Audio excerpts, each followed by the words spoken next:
Mpilasy tongovavy anterina ny arabo mampirarintso antsika mianakavy. Noho izao andro vaovao izao indray nomen'ilay nahary herinandro vaovao isika amin'ity alatsinainy fahatelo ny volana jona ity taona 2024 ary dia arapaitsika ianao izay manaraka ny fandarana na ianao eto an-tanindrazana na ianao any ampitan'ny ranomasina na ianao eto Antananarivo na ianao any amin'ny faritra dia iray ihany sika mianakavy iray amin'ny maha malagasy. Miara-manonja firaisan-kina no miaraka aminao amin'ity fandarana ity zany ka dia irina tokoa ny ahafahanao manaraka hatramin'ny faran'izany fandarana izany. Resam-pifidianana no resaka aloha ary memafana ny fanarahan'ny olona an'izay voka-pifidianana izay. Memafana satria nahoana? Satria raha ny zavatra misy amin'ny ankamaroany ny distrika eto Madagasikara dia andrenesam-peo. Misy fitaraina anaty, misy fampiakaram-peo ary, misy fiahiahina aty. Zany ny zavatra misy eto amintsika amin'izao fotoana izao ary arakaraka ny andehanan'ny fotoana no isiny zany zavatra izany. Ankoatran'izay ihany koa raha ny eto Antananarivo renivohitra izay misy boriboritany enina dia hoy ny olona hoe nahoana amin'izao andro aty alatsinainy izao zany herinandro vaovao izao no mbola tsy fantatra foana ny valin'ny fifidianana natao tamin'ny 20 Mey ho an'ny eto amin'ny boriboritany enina eto Antananarivo eto nefa no renivohitra Madagasikara. Tsy mandeha kilometatra lavitra, tsy mandeha kilometatra zato na mandeha kilometatra telonjato fa dia eto boriboritany voalohany, boriboritany faharoa, boriboritany fahatelo, boriboritany fahaefatra, boriboritany fahadimy, boriboritany fahaenina. Satria raha enona zany ny valim-pifidianana mandeha any amin'ny hainao manjery mpanjakana any, TVM, RNM dia apahany foana ny fotoana nefa mandeha ary io fotoana mandeha io no mahatonga ny olona ametra-panontaniana satria ny eto akaiky vilany feno arina eto, ny eto amin'ny renivohitra dia mbola tsy hoe voka-pifidianana feno. Dia tsy maintsy mametra-panontaniana ny olona manoloana an'izany rehetrarehetra zany. Eto Antananarivo zany resaka izany tsy resakitsika akory ny hoe ny kilometatra vitsy mialan'ny renivohitra Madagasikara fa eto Antananarivo hatramin'izao dia tsy mivoaka ny hoe tena vokatra hoe tena feno zany. Fa misy moa ny fanazavana noentin'ny tany amin'ny tompon'andraikitra zany dia hoe io arakaraka le fahatongavany, arakaraka ny fahatongavany ahoana. Eto no akaiky indrindra amin'ny olona dia tsotra le fipetrany hoe tsy izay toerana akaiky indrindra ve no tokony hivoaka voalohany sy hoe azahoana voka-pifidianana feno. Gaga ianao fa any amin'ny dezaka be any tononona hoe zao ny tary fa le eto andrenivohitra boriboritany enina eto andrenivohitra mbola tsy azahoanao voka-pifidianana feno. Tsy hoe voka-pifidianana ampahany no tokony ho izy fa voka-pifidianana feno. Zay no tadiavan'ny olona amin'izao fotoana izao. Eo zany hoe resaka fomba fiasa, eo ve zany ny resaka hoe misy ambadika sa ahoana, tsy azontsika omena tsiny mihitsy ny vahoaka raha lasa mipetraka ny ary arakaraka ny mampitarazoka an'io ihany koa no mampitombo ny zavatra mitombony zany ahiahan'ny olona zany fa tsy hoe zavatra kimaizimaizina na hoe zavatra azo amaivanina. Jereo fotsiny izao ity mpanombohana ny fandarana mba te hitarika ny saintsika. Tamin'io alarobia 20 Mey 2024 eo nanao fifidianana solombavamboaka ny teto Madagasikara. Fa tamin'io andro ihany tilo tsisy resaka hoe nisy mifanaraka ve tany fa ataontsika hoe fifandrifin-javatra nanao fifidianana solombavambahoaka ihany koa ny tatsy Afrika Atsimo. Afrika Atsimo zany tompoko firenena lehibe zany, tena ngezabe raha oharina amin'ny Madagasikara raha ny resaka hoe avelarana fotsiny. Nisan'ny mpifidy be lavitra amatapitrisany tao Afrika Atsimo raha oharina amin'ny teto amintsika. Fifidianana solombavambahoaka koa no natao tao, fifidianana député koa no natao tao. Teto Madagasikara ihany koa fifidianana député. Fa zao Ny fitondram-panjakana eto Madagasikara dia milaza foana isaky ny manao zavatra hoe manara-penitra ve dia ny valim-pifidianana eto Antananarivo renivohitra mbola tsy mivoaka feno foana, feno voka-pifidianana rehetra zany, birao-pifidianana rehetra zany ve no manara-penitra ray izay. Fa nen'ny olona taty Afrika Atsimo omaly no nivoaka tamin'ny fomba ofisialy ny voka-pifidianana dia nahafantarana hoe tsy nahazo maro nisa intsony teo anivony antenimera-pirenena aty Afrika Atsimo ny antoko misy an'ny filoham-pirenena ankehitriny ao Afrika Atsimo Inga Ramaphosa. Efa mazava ny endriny miaraka amin'ny taremarika isan-karazany petrapetraka daholo dia efa zay zany dia tsy maintsy miditra amin'ny resaka fiaraha-mitatana cohabitation ny gouvernemanta sy ny mpitondra aty Afrika Atsimo. Miaraka natao tamintsika tompoko ny fifidianana solombavao atao Afrika Atsimo efa mivoaka ny valim-pifidianana ofisialy manerana ny tanin'ny Afrique du Sud. Fa ny antsika ahoana? Ny antsika ahoana? Alatsinainy 3 Jona tsika anio, tsy mbola hita izay tena hoe fandehany, fa dia misy mahazo convocation ary, miayany ary, ary mijoro amin'izao fotoana izao hoe tsy maintsy arovana ny safidy, tsy maintsy arovana izay safidy izay satria ny ratsy tsy kely lalana. Ary izao no mahagaga tompo kilasy tompo vavy izay tenenina mihitsy zany eto amin'ity miara-manonja firaisan-kiny ity ny amin'ny hoe efa fifidianana fampiriny izao no natao teto Madagasikara. Fifidianana fampiriny. Raha izay fotsiny zany no raisitsika dia ny hoe raha zany resaka anomalia zany tena ataontsika hoe tokony ho vitsy dia vitsy dia vitsy dia vitsy zany. Tsy isika eto akory no ampianarina fifidianana, fa efa imbetsaka izay fifidianana izay. Saingy izao arakaraky ny isian'ny fifidianana eto Madagasikara no isian'ny tsy fahamarinana foana. Tenenina moa zany hoe avy any amin'ny birao fantatsaham-bato dia makany amin'ny RMV dia CENI dia ny HCC ny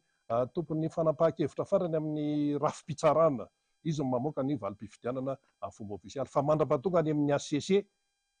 misy lalana tsy maintsy alehany iny valim-pifidianana iny dia eo amin'io sehatra io no mampisy ny fiovaovana. Eno HCR hoe misy ampifamadihan'ny zalaly izy, eno hoe tsaingohan'ny zalahy tohizan'le isa ohatra hoe 30 dia asian'izareo dia lasa 300 ohatran'izany, zany ny zavatra eno.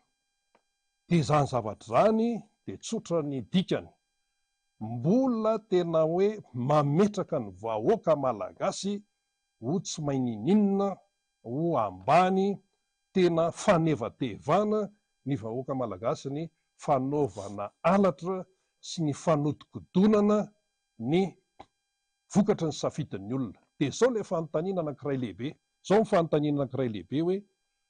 ahoana moa azo ny saina eritreretina ve zany hoe ampanekena voka-pifidianana na valim-pifidianana tsy araka ny fahamarinana ny olom-pirenena. Fanontaniana malalaka be zany azo ny saina eritreretina ve zany amin'izao taona 2024 izao. Satria izao mantsy matoa misy mitabataba, tsy misy mitabataba ary dia misy zavatra mahatsikaritra tsy fahamarinana ny olona. Ndentsika haka distrika vitsivitsy fotsiny zao zany zao hatramin'izao alatsinainy ny 3 Jona zao dia ny any Vonroso manahirana be ny zavatra mitranga any Vonroso any amin'izao fotoana izao raha ny vaovao tonga aty dia atao mihitsy hoe gidragidra satria tamin'ny 10 alina dia sakanan'ny olona le voka-pifidianana zany andeha hoentina any amin'ny CRMV amin'ny 12 alina. Zany aloha dia efa fanontaniana ampelaka fa maninona moa no amin'ny 12 alina. Zany ny vaovao tonga aty ny resaka mahajanga ahoana ny hafaran'io, ny resaka tsy ombe ahoana ny hafaran'io, ny resaka farafangana jereo any amin'ny Facebook any farafangana ohatran'ny somary miavaka kely satria kandida samy olona ao anatin'ny fitondrana, ny azy zany somary miavaka kely, kandida samy ao anatin'ny fitondrana amin'izao fotoana izao no fanenjanao, fanenjana mihitsy. de manahirana be le resaka zao, misy resaka mamofopofona resaka foko sy ny sisa zany efa tsy tokony resahana mihitsy amin'ny resaka fifidianana, de manahirana be. De zany ara mbola hoe lavitra farafangalo zany, mbola hoe atao hoe lavitra vonrozo, lavitra tsiombe, lavitra fa raha nisy angamba ny tena nalaza indrindra tamin'ity raharaha ty tao aorinan'ny alarobia 20 Mey de Faratsio ihany koa. Nandeha tany mihitsy ny rahana nakany ny mpanao gazety teto amin'ny MBS nitrandraka vaovao inona ny zavatra misy resaka hoe Faratsio. Dia efa maninona le Faratsio, dia hatramin'ny androany, hatramin'ny anio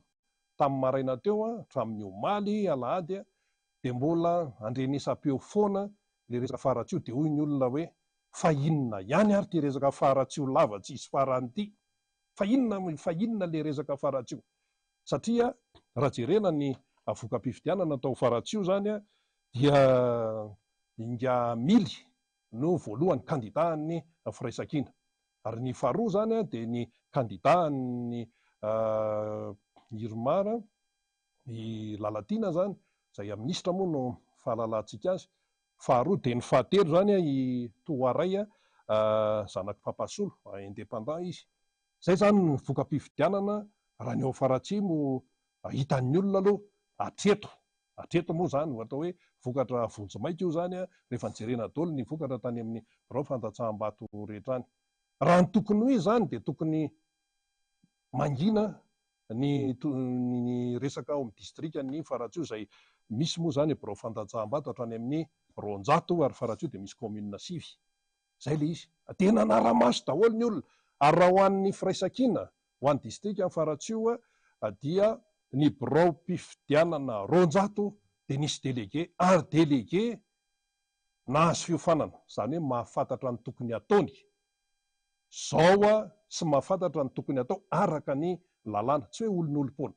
Ary ny fanarahana vato de tena natao akaiky dia akaiky mihitsy. Fa maninona mbola misy kimenimenina ao Faratsio ao amin'izao fotoana zao. Dikan'izany mila fahamarinana ny olona, zay fotsiny le izy, mila fahamarinana. De zao zany zao raha ny vaovao hatramin'Omaly mbola Faratsio ihany io efa tao aoriana ny nandalovan'ny Germain tany, de inona ny zavatra misy? Nisy nanao fitoriana hatrany amin'ny fitoriana hatrany amin'ny 30 mahery ihany, zany ny vaovao azo avy any de ny avy ato amin'ny firaisan-kina ihany koa tsy mipetra-potsiny fa tonga de naka huissier na vady tany midina ifotony mihitsy ary mijery ny tena zava-misy marina. Zany zao ny vaovao hatramin'ny omaly io. De zay no nahatonga ny tenanay zany nampiantso namana Justin, izany tsy mahalala an'izany, ary namana Justin zany tena nahafantarana azy de teto amin'ity fantarana miara-manonjy ity. Raha vao misy zavatra de mba tonga ty miakatreto mitondra ny fanazavana. De miarabanao Andriamatoa Justin,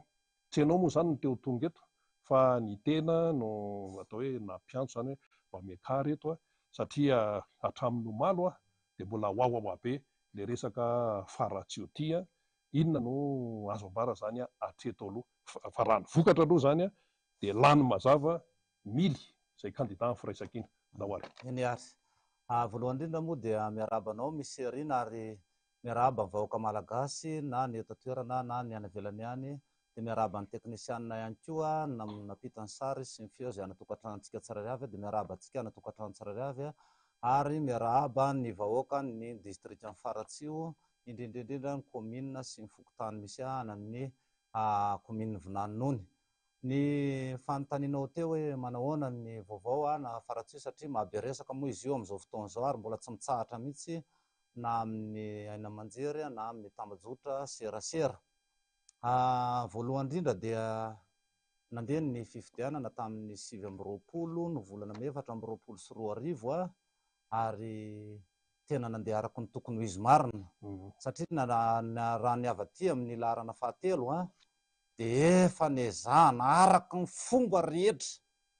amin'ny tena hoe amin'ny fomba rehetra mihitsy ny nandehanany atsakany sy andavany ary tena hoe amin'ny fahamarinana. Tsy misy zavatra azo atao afa-tsy le fahamarinana aloha satria nitondrany ny laharana fahatelo anazy Ramilson Mianjanary zany mba entina zany candidat amin'ny firaisankina candidat amin'ny firaisankina izy mazava ho azy dia ny hoe tena mba hisiny ny fifidianana eto amin'ny district amin'ny Faratsio mangarahara tena ekeny rehetra amin'ny lafiny rehetra mihitsy ary tena mangarahara hatrany fotony hatrany birao fandatsaham-bato hatrany fotony mihitsy zany zay zany nefa ezaka natao mihitsy zay ezak'izay nefa efa hatramin'ny ela mihitsy natao ny fomba rehetra ary manana délégué izy isaky ny bureau de vote zay nandalo fiofanana araky ny tokony izy ihany koa reo bureau de vote reo délégué de vote reo tsy hoe ava zay ny nanofana anazy na ny tao amin'ny laharana fahatelo fa dia nisy fifanana manokana mihitsy zany zay nataon'ny tompony andraikitra tany amin'ny Atsirabe talohan'ny tena hoe idirana ny tena fifidianana zany dia natao araky ny fomba rehetra mihitsy ary zay ny laharana fahatelo dia tsy nieritreritra mihitsy zany anao zavatra ratsy na hoe andeha angala bato na araky le filazany sasany hoe mizara paty mizara menaka mizara vola manentana ny olona andeha fidiny numéro 3 rehefa ao anatin'ny tena hoe androtsa bato faladena vela mihitsy le vahoaka atao amin'ny district amin'ny Faratsio andeha akahalalana fa kosa tanany fampelezakevitra izay niezaka arak'izay tratra mihitsy zany ny laharana fahatelo Ramilson Menjanary nandresy lahatra ny olona candidat amin'ny firaisankina zany no hoe ity no lalana ity no tsy lalana ity no tokony mba efa ahafahantsika mivoatra ny tanteraka no fandresan-dahatra tao zany fa tsy nanao kosa hoe zay ity katra tena izara menaka be fa ratsy zany tsy holanina izara paty izahay na izara vola izahay nanao zavatra ratsy zay zany tena tsy nisy mihitsy zany zay tena nanaraka akaika zany amin'ny lafiny rehetra zany no mikasika ny fifidianana fa tsy nisy an'izany mihitsy tsy nisy an'izany arak'ilay zay voalazany zareo sy vaovao voiziny zareo isan'andro eo zany hoe mizara menaka mizara vola tena tsy nisy hoe nareo indray no lazaina fa taty amin'ny firaisankina taty amin'ny firaisankina zany hoe nizara menaka nizara vola nizara paty ohatrany hoe mividy ny safidiny ny olona nareo indray no lazaina fa nanao an'izay zay zany ny fiheverany zareo anazy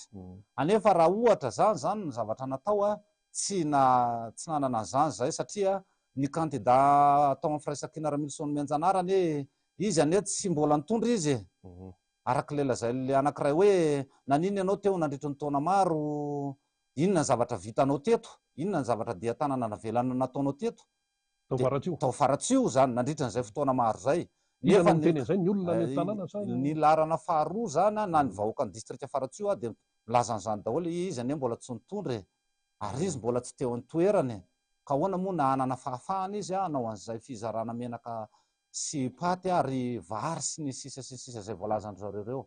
izy tsy mbola nanana fahefana izy ka tsy afaka nanao an'izany izy fa dia hoe teo am-pelatanana zany ny larana fahatelo zany ny candidat firaisankina zany io zay voiziny zareo io ny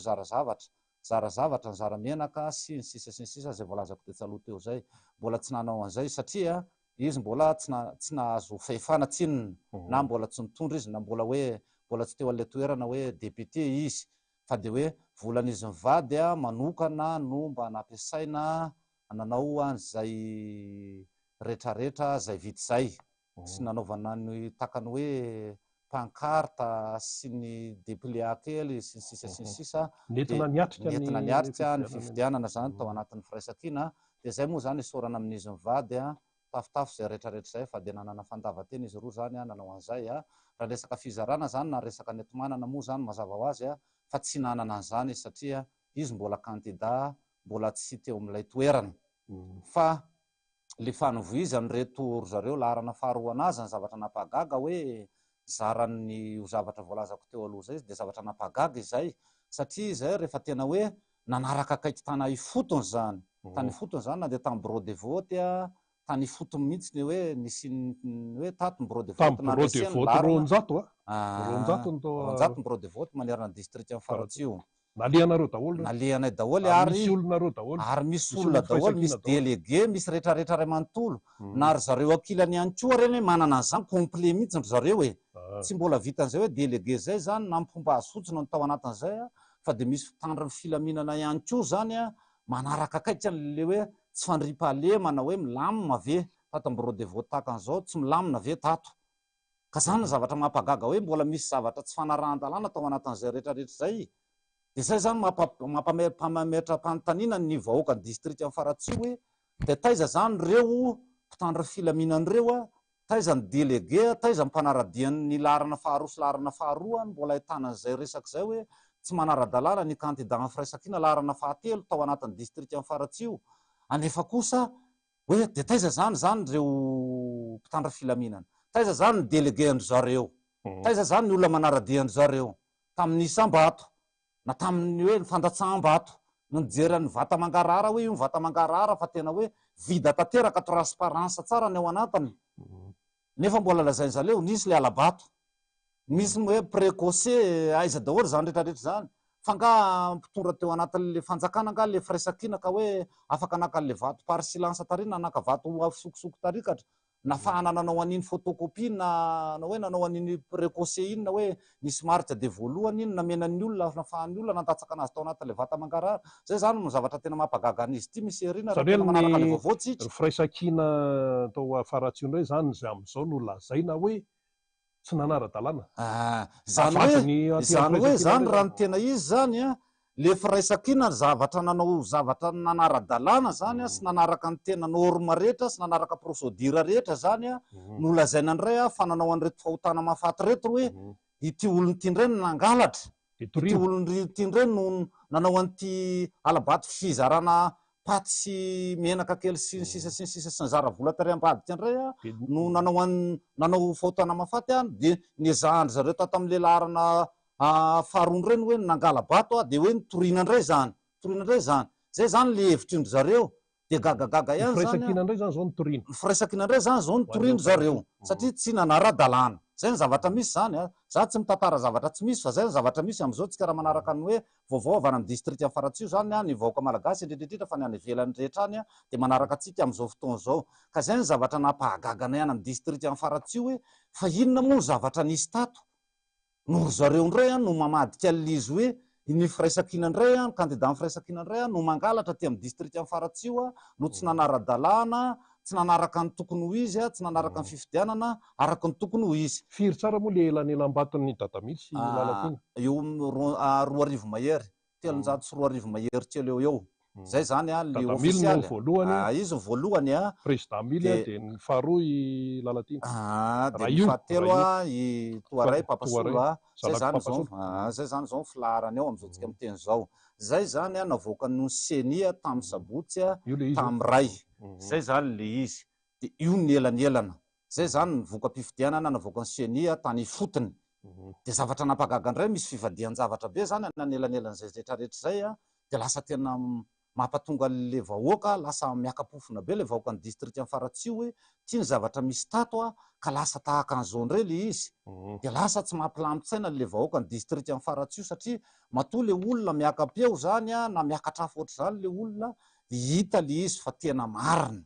Ary misy olona any amin'ny bureau de vote ny eritreretin zareo hoe nandreseny a joro vavolombelona mihitsy reo olon'ireo. Reo olon'ireo mihitsy no nanatona anay mihitsy zany a, nanatona mpanao gazety hoe misy mpanao gazety tonga ato a hikaroko an'le vaovao zany a, tena hihaza lambo amin'le vaovao ifotony mihitsy zany a hoe inona marina ny tena ny zava-misy tato an'ity bureau de vote ity katra. Nolazaina tato indray a ny tsy ho resy ny tsy naharesy a fa hoe foana n'ity bureau de vote ity. Dia amin'izao fotoana izao le olona zany raha ny zavatra hitana tena maso tao ifotony a, na ry zareo mihitsy koa arany maharaka eo mijery eo koa nge ry zareo e, manaraka an'le vaovao eo ry zareo. Na ry zareo ihany koa raha dia efa manaiky mihitsy ny resy ny lisa lesy zahay a, resy zahay a. Aloha zay tsy mitefy fa tena resy e, iny tena fahamarinana mihitsy zany fa tena hoe resy zahay. Tsy nisy olona niteriterena nilazan'izany, tsy nisy olona nitambazana vola nilazan'izany, na tsy nisy natsona satria zany olo zany anie tsy fantatry ny teny zany olo zany e. Ary ny mpanao gazety tsy mahafantatra an'izany hoe ty ve olo firaisan-kina, ty ve olo fitondram-panjakana, ty ve olo ny laharana voalohany sy faharoa sy fahatelo. Fa dia tonga fotsiny ny olona ilazany vaovao sy ilazany zavatra misy a amin'ny bureau de vote a sy ny zavatra hitany tao a ny bureau de vote tsirairay avy. Dia zay mampatonga ny olona zany amin'izao fotoana izao hoe ahoana marina izy ity, efa zao ny zavatra misy tatsy ka mbola lasa tahaka an'izao indray a ny résultat zany a na ny vaovao marina tao amin'ny bureau de vote anankiray. Dia lasa gaga le olona. Fa nareo manana ny proof rehetrarehetra mihitsy, ny PV rehetrarehetra, le PV original isaky ny bureau fantatsaham-bato misy 400. tao Faratsio. Ananareo daholo ny daonina rehetrarehetra. Tsika mazava ho azy, tsika tsy nananao foana tamin'ny nanaovana nanomanana ny fifidianana tanany district amin'ny Faratsio, ary tsy nanao zavatra tsy voahevitra, fa de zay manana ny proof mazava tsara, mba tsy ilazako eto hoe 95% na 90%, fa 100% mihitsy ny proofinay. Ary na iza iteny an'izany, na iza anao tsara resaka, na iza anao tsara lahatra amin'ny zavatra misy no mikasika ny fifidianana atao amin'ny district amin'ny Faratsio dia marina ihany ary marina tsy voavidinao vola, ary marina tsy azonao afenina, fa de ny olona mihitsy izay nandatsaka ny vatony, nandatsaka ny safidiny tana bureau de vote nandatsahany ny safidiny no mijoro vavolombelona. Fa na dia izy tao anatin'izay ihany koa ary dia efa manaiky, fa dia tena hoe resy zahay. Ka gaga izay amin'izao fotoana izao no mbola hoe tsy ekena ty bureau mpifidianana ity fa nisy alabato tato, nisy tsy fanarahan-dalàna. Dia arak'ilay tenin'ny ben'ny tanàna ao amin'ny Vinanona Atsimo zany hoe na hitsarofanay lalana ambanin'ny tany ary nareo dia tsy anaiky ho resy zany izahay. Dia gaga ihany zany ny olona any amin'ny district amin'ny Faratsio hoe fangamo izy ty azo tenenina fotsiny na azo tononina fotsiny na le safidin'olona tonga dia ho avadika eo fotsiny le safidin'ny olona. Amin'izao fotoana izao tsy manaiky an'izany vahoaka ny district amin'ny Faratsio fa azalaim-panahy tsika rehetra zany hoe le marina ho avadika eo tsy marina, fa tena sanatry vavana dilela hoy sanatry hoy ka marina ho avadika eo tsy marina, fa tena sanatry vavana dilela raha tena hoe misy ny tena fahatezeran'ny olona dia tena engany Andriamanitra Andriananary mba tsy ho tonga amin'izay le izy fa tena tsy tahita zavatra loza isehona amin'iny district amin'ny Faratsio iny mbola engany io za ary mbola asiko hoe sanatry tsy ho tonga amin'izany tsika, fa tena afana be district amin'ny Faratsio raha zany ny zavatra tena hoe misy. Fa za mijoro eto, za tenako juste avy any amin'ny district amin'ny Faratsio tena za zao mihitsy tena mahita le izy hoe zao le proof tato, satria zay nandeha fotony mihitsy ane tena nanaraka ny tena hoe ity ve le zavatra marina, ity ve le zavatra tsy marina fa tena hitanay maso miaraka amin'ny olona vahoaka fokony olona be mihitsy zany hoe zao tena zao ny safidinay tato nandresay tato nandresa nisa sala am'izao zay tato amin'ny bureau de vote tato lamina tsara izay raha vao avy nandatsabato dia mpitandra filaminana somary miala kely eo amin'ny 15 metra miala amin'ny bureau de vote dia mba manontany lamina veriny ny fifidianana dia fanamaly moa ny olona hoe lamina tsara ka tsisy ninina. Ka gaga be za raha ohatra zany tao nisy an'izay hoe tsy fanarahan-dalàna zay, na nisy adiady tao, na nisy mamamy tao, na anakorotana tao, na nisy olona mividy vola, ny olona andeha andatsabato dia tsy ho hita le mpitandra filaminana ve? Mpitandra filaminana nefa tsy hoe akiray anakiroa fa dia mpitandra filaminana tonga tamy moa zany araka ny tena hita maso dia amin'nanjatony mihitsy satria 4 suppléantaire ary 2 camion ny mpitandra filaminana tonga tany. Ka mbola mampagaga ny olona ihany zany hoe nisy an'izany mpitandra filaminana tany zany ve dia mbola nisy ihany tsy fanarahan-dalàna. Dia safia zany sanatry ny vavana dilela hoe fanaovana tsinitsina le mpitandra filaminana ihany koa nge zany misy erina raha ohatra hoe zay zavatra tokony ho izy satria nanina fotsiny za sa vao sisy vola ihany koa zany na hoe mena vola ihany koa zany le mpitandra filaminana hoe nisy an'izao tato fa aza miteny nareo fa aloha ty le tsy marina ty lazaina marina. Afaka miteny an'izany koa mpitandra filaminana satria tokony ao anatin'ny asany zany rehetrarehetra zany. Andrasana vetivety zao mantsy Justin, zao mantsy tonga dia fanamarian'ny olona momba n'ity cas Faratsio ity nandefasana mpitandro ny filaminana taingina sprinter sy 4 camion sy teo efa 2 camion ry zareo tsy ataontsika hoe amina camion, fa maninona ny Faratsio no andefasana an'izany, fa maninona any amin'ny district hafa tsy andefasana an'izany. Dia ahoana ny fandraisan'ny olona an'izay? Dia nisy ny teny hoe mponina tany aminareo tany hoe ka raha andatsabato aty zany reo dia efa vititsika. Zany ny feoen'ny tany fa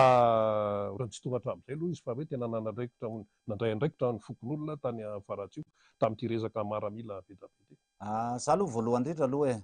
zavatra araka ny teneniko anao misy arina zany sy hoeniny mba ho tsara fantatra hoeniny vahoaka malagasy, ary nisy an'izay mpitandra filaminana tonga tany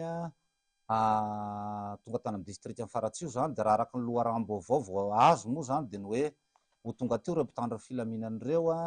Andatsabato am'izay bureau de vote andalovandry zareo. Vaovao moa zany fa tsy de tena fatako tsara hoe tena marina ve zay hoe tena nandatsabato marina ve izy aloha na tsy nandatsabato marina izy, fa raha araka ny tena vaovao marina zany zay lazay ny délégué rehetra ana bureau fandatsam-bato zay misy 200 io a, nisy an'ireo mpitandro filaminana ireo de hoe tsy nandatsabato izy a, satria tsy nekeny ny vahoaka tanany district amin'ny Faratsio. Satria tsy nanekeny district amin'ny Faratsio anazy vahoaka ny district amin'ny Faratsio de ny hoe alao vahoaka eto amin'ny district amin'ny Faratsio ihany mandatsabato eto, satria ty fifidianana solombavam-bahoaka fa tsy fifidianana filoham-pirenena. Ka hoe misy mpitandro filaminana nampiasa amin'ny mpanjakana izy tonga any a, na iraka avy any amin'ny fanjakana izy hanao mission aty amin'ny district zay andehanany de afaka mandatsabato izy zoany zany. Voalaza lalam-pandroenantsika ihany koa ange zany e.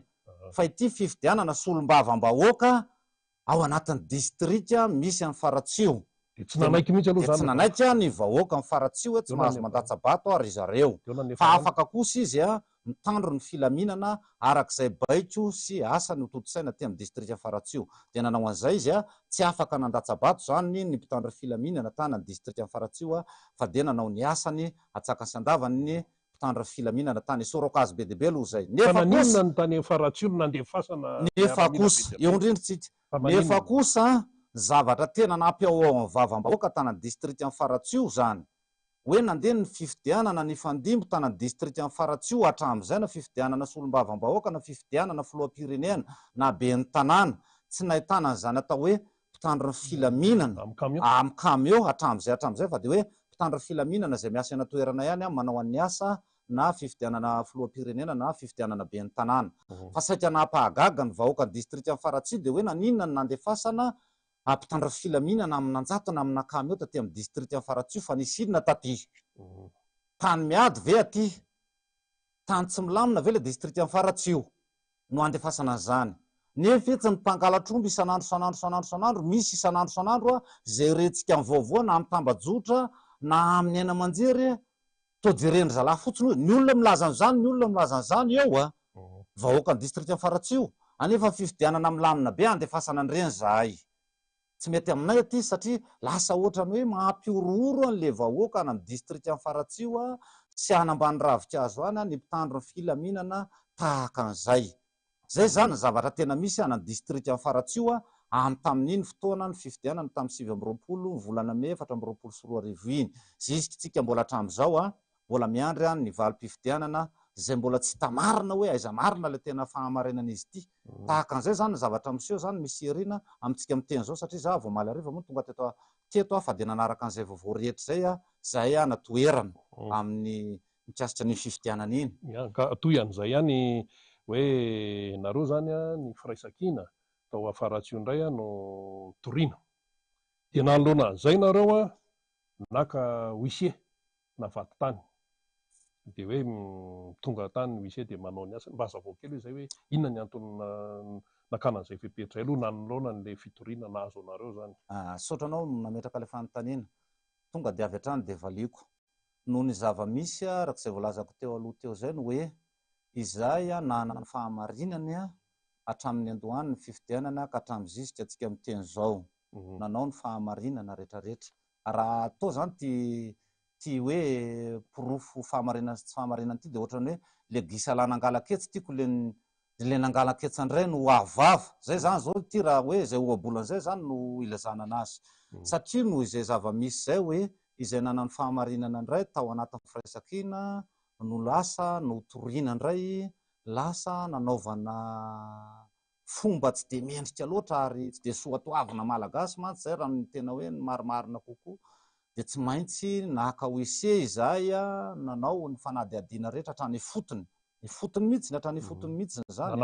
nanamarina tsara ary nanao fanadihadiana fotony mihitsy izy tsy nisy hoe ry nadiadiana na ry mpomba andry nadiadiany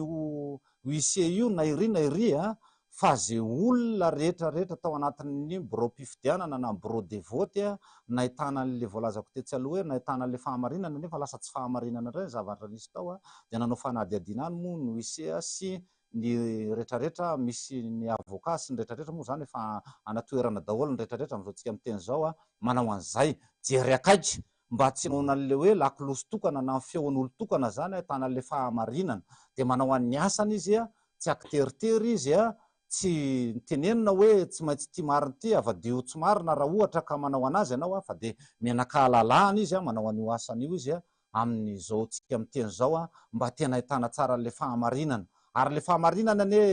tsy azonao takonany za tena samy lazanao am'izany misy arina fa na vahoaka malagasy tiako ampitaina am'izany mihitsy ny vahoaka malagasy hoe ny fahamarinana tsy azonao saromana fa tsy maintsy ariarin'Andriamanitra rehefa tonga ny fotoana sahala am'izao na tonga fotoana sahala am'izao satria araky ny oabolatsika manao hoe ny marina tsy mba maty fa tsy maintsy miseho foana ina na amina oely iny na amina oaingana de manao ny asany ao moa zany zay hoise zany am'izao fotoana zao na mena malalaka izy manao an'izany na ny fokotany mihitsy fa tsy mba nataotsika hoe commune satria ty vava alefandro zareo tyo zany na le vaovao azondro zareo zany de avy eo amin'ny commune ihany io vaovao azondro zareo misy ohatr'izao misy ohatr'izao misy ohatr'izao atsy misy zavatra diso aroa misy zavatra tsy marina atsy le fifidianana misy ohatran'izao le tao bureau fifidianana ohatran'izao de zay zany no eniny candidat laharana faharoa amintsika miteny zao de zay no voiziny entiny andemena ny sain'le olona entina voiziny mba hoe ananana le fahamarinana nefa za sa manitsikitsika mihitsy fa ny marina tsy azonao takona nakina inona na inona ataonao eo tsy ho azonao zany io fahamarinana mihitsy ny fifidianana zay naresen'ny candidat laharana fahatelo ao anatin'ny firaisakin'izay zay zany no mikasitra an'iny misy erina mba azahoan'le olona le vaovao marina tsara sy azahoan'le olona le tena fahamarinana mba ampatonga le olona ampitonitony le folon'le olona mba hoe zao le tena vaovao zavatra nisy tanany district amin'ny Faratsio iny eny ary mbola toizantsika ihany moa ny resaka miaraka amin'Andriamato Justin zany rehefa avy eo zay mafana fo mihitsy izy ao anatin'ny firaisakinao Faratsio fa araky nefa nambara tamintsika hoe nisy ny mpanao gazety teto amin'ny MBS nytarihany namana Germain nandeha tany Faratsio tany jery fototra ihany koa asan'ny mpanao gazety ihany koa moa zany manadiady de misy ny joro vavolombelona sy ny sisa nde aloha rahantsika izay tato-baovao nentin'ny namana Germain izay de rehefa avy eo toizantsika indray ny resaka miaraka amin'ny namana Justin resaka Faratsio any ndao ary ny aliny alarobina anaovana ny latsabato dia nilaza Ilalatiana Rakotondrazafy candidat akaiky ny findondrana tao amin'ny pejiny Facebookiny fa efa voaray avokoa ny vokatra manerana ny Profandatsambato tao Faratsio omaly dia nanao fandarana manokana tamina onjapeo teto Faratsio ny tenany ary nilaza indray fa nisy osoka ary bileta voamarika mialoha na bulletin précoce fifidianana olona amina tike azahoana siramamy sy kafe ny fifidianana teto Faratsio dia nahazo ny prof antsoratra maro be antsoratra sy fijoroana vavolombelona maro be avy amin'ireo sy vokotany atirana amin'ny bureau fifidianana mihitsy no sakanana tena nozaraina vola tena infraction pénale mihitsy tompoko no hoe ianao manakana olona alohan'ny idirany amin'ny Profandatsambato de miteny hoe mily ihany no vidiana fa zay mihitsy moa le ity ihany zany nasiana marika de andrasany ovelany le olona dia mitondra n'izay prof zay zany de tao aloha ohatra zany tamina Profandatsambato sasany dia nisy milohan'ny fotoana ny bulletin précoce raha io voalaza io anefa dia tsy misy hafa amin'ireo endrika no tanisaina ireo ny alabato nataon'ireo ekipa miaraka amin'ny fitondrana tao Antananarivo toy ny teny Anosibe Nanisana ny teny amin'ny boriboritany voalohany sy faharoa fomba fiadiny ekipan'ny fitondrana manao osoka amina fifidianana no nolazaina fa natao ny candidat natolotry ny firaisankina teto Faratsio commune Vinanony Atsimo 927 no vato azo n'ilay candidat miaraka amin'ny fitondrana raha toka 704 no vato azo ny candidat mily izay atolotry ny firaisankina izany hoe 424 no enanelam-bato teo amin'ny rotonta ity commune ity no voalaza fa nisy korontana sy osoka ka itakin'ny candidat akaiky ny fitondrana fanafoanana ireo vokatra milaza fa tsy anaiky fa hijoratra amin'ny farany anefa ny mponina eto Vinanony manoloana ny fikasana anodina na anafoana ny safidin'izy ireo teto amin'ny commune Vinanony tena lamina fifidianana tsy nisy fizarazarana zany hoe akantsiany zany fa tena lamina nandresy teto milo ambony vato mily menjanahary ary zany atao hoe mitsasika ny bulletin hafahafa zany de tsy nisy zany tao ary ny raha malala zany fa sokafany membre ny bureau de vote zany tamin'ny fomba ofisialy niaraka tamin'ireo président mifokotany niara nahita fa nadio tsisy ninina tao anatin'ny irina alohany anaovana ny fandatsambato raha vombony birao dia nosokafana pabe maso ny irina andeha somatsara nandroso ny fifidianana tsy nisy nanelingel mazava ho azy fa ny tena ny tompon'andraikitra tao hatramin'ny farany na dinankarahara tsy nisy bilta akoatra ny tao zay nanelingel tao fa de bilta tokana zay ara-panjakana ny taonarany tao aminay fokotanina ambero tsara mody aloha no hitako fa za tao tsy niala tao pariva pary nanomboka tamin'ny enina fa tsisy nininina aloha tao fa nizotra tsara pilaminana fifidianana tao ary mpifidy tsisy hoe nikorotany za fa samy mandeha milahatra tsirairay izy de miditra ny trano de mivoaka miditra ny trano de mivoaka rehefa vita ny asa zay aloha ny anay tao ary tsisy nielingel tao ianao ve nifidy tamin'ny fotoana io mifidy tsara mihitsy de raha nyvoalaza hoe misy misy olona misakana ty ambavahady alohan'ny hidiranao anatin'ny bureau de vote de mibitsibitsika hoe fidio ny candidat numéro 3 manao zay zavatra ino tsy nisy an'izay tao tsy nisy nizara zavatra tao na dia mofo tapa-mofo ray aza tsy nisy aminao zany nalalaka ny fifidianana teto nalalaka tsara mihitsy ny anay tao ary mizotra mpifidianana ampilaminana tsara zany hoe tena safidim-bahoaka aminao no tena nivoaka safidim-bahoaka tsara no tena nivoaka tao satria tao reo membra niasa tao amin'ny bureau de vote zany dia sokafana ofisialy vatahirina na ariary ampabe maso akariary hoe iny izy iny fa hifidy sika menakavy dia nafanaraka tsakany sy andavany hatramin'ny voalohany raha zotra mpifidianana tao ambomaso voalohany misy an'ilay resaka mandeha bulletin précoce efa azo taty ivelany nampidirina tao anaty urne manahoana zay zavatra zay zavatra tsy marina zany tompoko fa tena afaka maneho ny safidy malalaka ny tsirairay avy mifidy zitiny tsy misy akiteritery na hoe zavatra samihafa fa de naneho ny safidy ny vahoaka fa tamin'ny telo mbola milahatra ny olona fa tao zany de tsy nahitako nininina mihitsy aloha fa tonga de fifidy zay zany zay tsazafy anisan'ny malesotra foana de ny vote ny tsazafy anisan'ny malesotra foana ny vote ny tsazafy za mihitsy malesotra safidy zany no foanana fa niazy elany eo propagande aloha samy zatra tamin'ny propagande fa za aloha tsy nahita ny arivan'iny fa nizotra pilaminana fifidianana te tsazafy aloha ka raha tsazafy no foanana oefa mba malahelo kosa aloha rebrebena fotsiny zany zay zany ny tena marina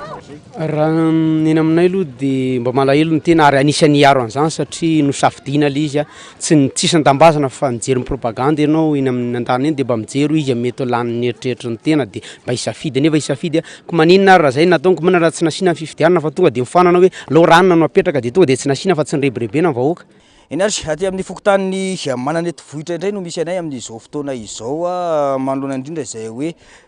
savorovoro manodidina ny voka-pifidianana sy ny fifidianana ety amin'ny commune mananety vohitra avinany nohon' izay fokontany mananety vohitra hoy no tsy dianay amin'izao fotoana izao iresadresaka amin'iretompona ireto tena nahoana ny fizotry ny raharaha ezaka ihany koa izay iresaka amin'ireo délégué de vote manoloana indrindra izay hoe inona marina tena zavatra nitranga inona ny zava-nisy mba tsy atompo-trano mihono ny vahoaka malagasy manoloana ny vaovao miely sy miparitaka amin'ity resaka fifidianana ety amin'ny districtny Faratsio ity ndao aloha iresantsika avy hatrany ireto fokon'olona ireto tombokontsika amin'ny lehibe fokotany angamba zany hoe nanahoana marina tena fahitany an'le zava-nisy ary in'izay tsika miresadresaka amin'ireo fokon'olona hoe izay nandray anjara tao anatin'iny tontolony fifidianana iny azonareo antainina zazakely voateraka satria nijery tao dolidolo reo tamin'ny fahasambato mihina mangamba tsisy olona zay azonareo antainina dolo hoe nikirotana sa lamina nikizikely ary tena tsy mandainga azonareo antainina dolo reo jery tao daholo reo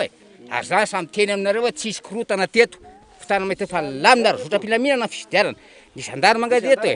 nisy miaramila anankirengy teto natya teto teo carte mobile te daholo fokon'olona ray manontolo fa lamina ary tsy niavy re taratazely asany am PV niakatra amin'ny CRV mihitsy izy fa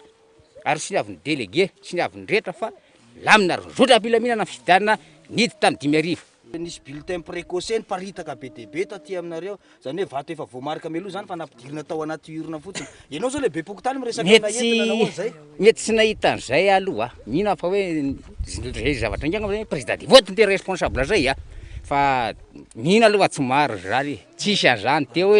tsisy an'izany teo fa tsisy an'izany teo azo antaniny re fokon'olona ray manontolo vahoaka be tazatsika reo fa tsy nisy an'izany teo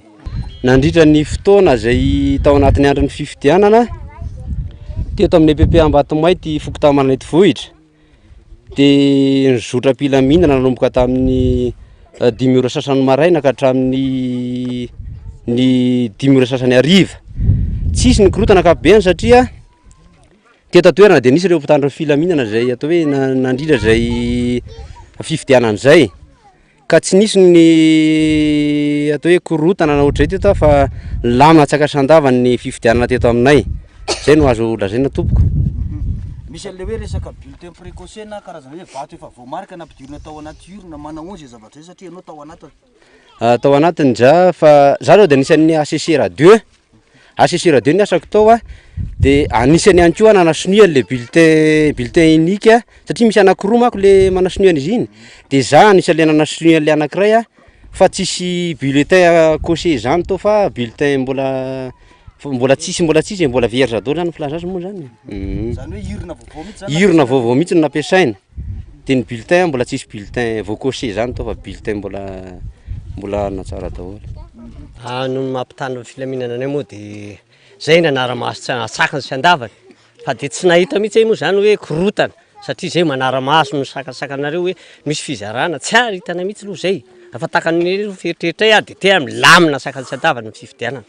Zany hoe tsy nisy fizarana paty tsy ary nahita mihitsy aloha zay hoe tsy nahita hoe fizarana zany. Raha ny hoe tao alohan'ny fifidianana zany de natranga ny vahoaka ampifidy ny vata fifidianana na ohaka mihitsy hoe io izy io mazava tsara. Tsy nisy zany tompoko za assesseur faharoa koa no asako. Raha fanazavana zany de madio sy mangarahara le fifidianana tety aminareo. Misy fikasana zoany anafoana ny fifidianana tato anatin'ny commune anareo isan'izany ty fokotany misy anareo ity. Inona mba réaction anareo na hoe faleokevitra manao mangataka zay tsy hofanana le izy. Zay zany de mba mangataka aminareo tompon'andraikitra tsirairay avy amin'ity fifidianana ity mba tsy hisy ny fanafoanana ny fifidianana zay eto aminay satria zay rehetra de naneho ny safidinay tampitiavana tsy tampitery ka de mba mangataka zay mba azafoanana ny raha zay ny tena hitretrareo de mba mangataka zay mba azafoanana ny bureau de vote eto aminay satria zay teto de tena averiko ihany hoe tamin'ny safidy malalaka tompoko no nanaovanay ny fifidianana teto, ka de mangataka zay hoe raha mbola azo atao de oka mba atsofoana ny bureau de vote ny tompoko. Tsy zay mihitsy tsy azo atao no rano foanana zany safidim-bahoaka io ahoana no foanana nefa natao ny safidy tsy natao olona anankiray fa natao ny kandida telo ny tao de niditra tao amin'ny trano fanaovana an'le izy de mandeha tsikelikely ahoana no foanana nanao safidy ny olona matoa natao akitelo reo de reo ny saina arak'izay nandanan'le arak'le hoe anao mangarahara de ahoana nge fa de zay fenao nareo sy fandraisanareo azy zay mba olona hoe mitsarinareo fe 10 taona nefa mba hanehoanay tondranay anjara boriky andraisana fanapahan-kevitra hitondrana n'ity raharaham-pirenena ity. Dikan'izany zany de hoe le vahoaka mihitsy ve zany nefa tsisy dikany eo anatrehanareo raha hofoananareo io. Mangataka zahay aza mikitikitika mihitsy nareo hofoanana amin'ny bureau de vote anay satria zao safidy io candidat raha ohatra iray candidat inona moa no teneniny fa candidat telo amin'ny mafifidianana azy de hoe misy miaraka an'nday misy miaraka an'nday misy miaraka an'nday de ao anatin'izay tsy maintsy misy ny kely misy mibetsaka misy ny ambony mibetsaka de eto ny tiako tena de hoe ifanafanana ny bureau de vote io de tsy ekena mihitsy satria olona le reto no mifidy olona no vidiana tsisy zany no hoe fanambakana an'le vahoaka hoe andao nareo atao ohatra le safidinareo ahoana kosa moa zany le fanehoan-kevitra ve zany de tapenana fotsiny ohatrany hoe ataonareo tsisy valera an'le izy nareo mpitondra fanjakana zany de tanina mihitsy nareo mba mijoroanareo amin'ny marina fa azany aty mba andavika azy aty nanaovanareo tsinitsinina tsindrazo lenany zany hoe hofoanana zany. Zay zany no resadresaka ny fanaovana tamin'ireto fokon'olona tety amin'ny fokotany mananety vohitra ity ato anatin'ny commune ny Vinanono moa izany mazava be ny fangatahana sy ny etaetan'izy ireo de ny anehoana ny safidin'izy ireo malalaka tao anatiny ny androm-pifidianana iny. Mitaky ihany koa ny tsy hanafoanana ny vato izay nanehoan'izy ireo ny safidiny tao anatin'iny androm-pifidianana iny. Ezaka ihany izahay ampita ny vaovao sy ny zava-misy misy marina satria raha ity fokotany nandehanana ity de somary hoe ratsiratsy ihany lalana satria lalatsarety no andehanan'ny fiarakodia mamonjy an'ity fokotany ity. Saingy mba tsy atompotrano miono antsika vahoaka malagasy manoloana ny zavatra mitranga marina tao anatin'ny tontolon'ny fifidianana izay tanterahana ety amin'ny distrika ny Faratsio de niezaka izay tonga tety fotony ny tafa tamin'ireto fokon'olona ireto niezaka nanadiady ny resaka tamin'ireo membre de bureau de vote niezaka ihany koa ny resaka tamin'ny lehibe pokotany mba hisiny ny fangararana marina tao anatin'izay hoe tontolon'ny fifidianana izay. Zay no azo ampitaina aloha zany hatreto fa ezaka ihany izay apitany vaovao sy ny zava-misy marina makasika ity tontolon'ny fifidianana aty amin'ny distrika ny Faratsio ity fa aza miala amin'ny fahitalavitra sy ny onjam-peo MBS.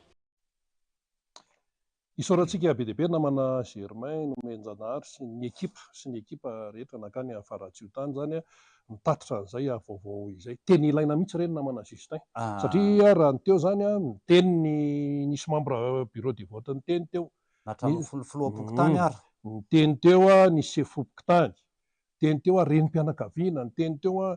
karazan'olona maro de nilaza daholo hoe nilamina fifidianana taty ary tsy ekenay ny eritreritra hoe anafoanana any an-toerana zany amin'izay resaka fifidianana izay. Raha zay zany mifandeha ny namana Justin, inona zany no mety ho toy an'ity raha ity zany raha zay rehetrarehetra zay no mitranga eny teo ny feoan'ny olona dia hita ihany koa hoe misy tsy manaiky ny kandida anankiray sy ny mpanohana azy zany tonga hatrany amin'ny resaka fitoriana sy ny sisa. Anahoana ny toy ny raha fahitanao azy sy ny fahitanao ny vahoaka ny Faratsio. Misaotra anao amin'ilay fanontaniana aloha, tonga dia hovaliako avy hatrany ny fanontanianao misy rina satria izao le izy raha ny zavatra misy any fotony raha antsika nahita teo tsy mba hoe honohony resaka arak'ilay voalazany teo foana ny foanana ny ary nefa le ry zareo tsy manana porofo amin'izany ary tsy misy sary mirakitra an'izany nahitana an'izany ny endry zareo tatsy amin'ny laharana faharoa zany dia ny kandida miaraka amin'ny fitondram-panjakana. Bulletin précoce ozy sakanana ny olona makao amin'ny bureau de vote. Zay mihitsy le voalazany zay. Nefa le olona nanontaniana teo tsisy niteny tsisy nilazany zay. Satria bureau mpifidianana arakareo voalazan'ireo olon'ireo io mihitsy zany le hoe ho foanany ary tsy indrery fa maromaro dia io mihitsy zany no hoe ezahandry zareo ho foanana. Ka zay ny ilazako teto hoe le marina tsy mba maty fa za kosa zany manafatra amin'ny CENI na amin'ny ACC hoe alao tena mba ho arak'izay tokony ho izy sy fahamarinana no hitsarana ny tirara ty sy hamoahana ny voka-pifidianana amin'ny fomba ofisialy satria misy porofo daholo ny zavatra rehetrarehetra ray manontolo ary ananana tena fahamarinana mihitsy zany rehetrarehetra zay arak'izay voalazan'ireo olona ny joro vavolombelona zay hitantsika tamin'ny sary teo fa tsy mba hoe za miteny eto no raha hoe za miteny eto mantsy dia hoe mety ho laingy zany fa ianao ve tsy omba ny kandidanao na ny olona tohananao tsy izay mihitsy le izy dia manjary lasa ohatrany hoe zany ray sanatrian'izany ny arinan'le vavam-bahoaka zany hoe mivoy zavatra tsy marina fa zavatra tena izy tena fahamarinana nanerana ny distrika amin'ny Faratsio tsy nahitana zavatra hoe fohitafohita zany na hoe zavatra alabato zany na zavatra fizarana tanambadika tany na hoe nisy gafigafy na nisy olona mamamo na ny toerana pisotroana rehetra na bara rehetra ary dia nikiatona tanteraka tsisy ninona mihitsy niezahana najaina be mihitsy zany le lalàna sy ny fiepetra tokony ho arahany ny vahoaka rehetrarehetra ahafahana mandeha miatrika an'ilay fifidianana antsika ka gaga sy tolanjina arak'le teniny ihany hoe ahoana ny hoe foanana tarofa nisy tsy fanarahan-dalàna tena nahita an'izany nga masonao dia za milaza anazy mihitsy ataoko ary tonga any amin'ny fototsofo mihitsy zany hoe omeo tena omeo le porofo ary na mandefasy ianao olona na asio joro vavolombelona le olonao tieto marina nisy an'izay ahitantsika ny tena marina fa za kosa tsy manaiky an'izany raha ohatra hoe le marina lasa takotakonana tahaka an'izany dia lasa hosoloana zavatra marina tsy marina ry dia za nazavata tena fa raha tsy hanaiky an'izany mihitsy satria zavatra marina ihany zary tena marina mihitsy ny ahafahako tena hoe mijoro eto tena hoe milaza eto amin'ny aina manjery mihitsy ny ahako hoe tena fahamarinana atao ka ny ijoroko hatramin'ny farany raha vao marina za tsy matahotra za mihitsy ka tonga dia tsisy matahotra mihitsy zany eto misy arena raha ohatra hoe zavatra marina tahaka an'izany tena sahako ny any mijoro satria zavatra tena fahamarinana no eto fa ny akosa raha ohatra hoe tsy marina kosa izy fa nisy an'izao dia tonga dia melobe dia manaiky hoe inkosa aloha tsy mariny fa aloha tonga dia manaiky aza sahala amin'izay zany zavatra tiako ampitaina amin'izay fanjakana mikarakara an'io isa-tsokajiny hatrana fivoan'io amin'ny fomba ofisialy mba tsy alay-panahy ianao na eny vavan'olona tahaka an'izany ianao dia ho lasa hofoananao ny safidin'ny olona dia lasa mampiteraka zava-doza be sanatria ny vava dia itsika mba mikatsaka ny fahamarinana mikatsaka ny atao hoe fanarahan-dalàna zany dia lasa le fanarahan-dalàna lasa ataonao tsy fanarahan-dalàna dia lasa sanatria mampitroatra an'le vahoaka mampiteraka zava-doza ngamba ny tanjontsika rehetra dia tsy ny hoe atonga an'izay fa mba nilaminana ny voahan'ny safidin'ny olona tsirairay avy mba tsy ho takona safidin'ny olona ny voka-pifidianana ilay lazaitra anao misy rena mba ho tena hoe hoen'ny vahoaka malagasy fa raha tena voasoratra anarana tsara ny olona mpifidy tena hoe voasoratra anarana tsara ny isan'ny olona mpifidy tsy mbola io fotsiny voka-pifidianana tany tena nandresy be dia be ny larana kandida fahatelo zay natolotra ny firaisankina tany satria izao ny olona efa fatapatatra zareo zany nataoko hoe aloha le teti-dratsy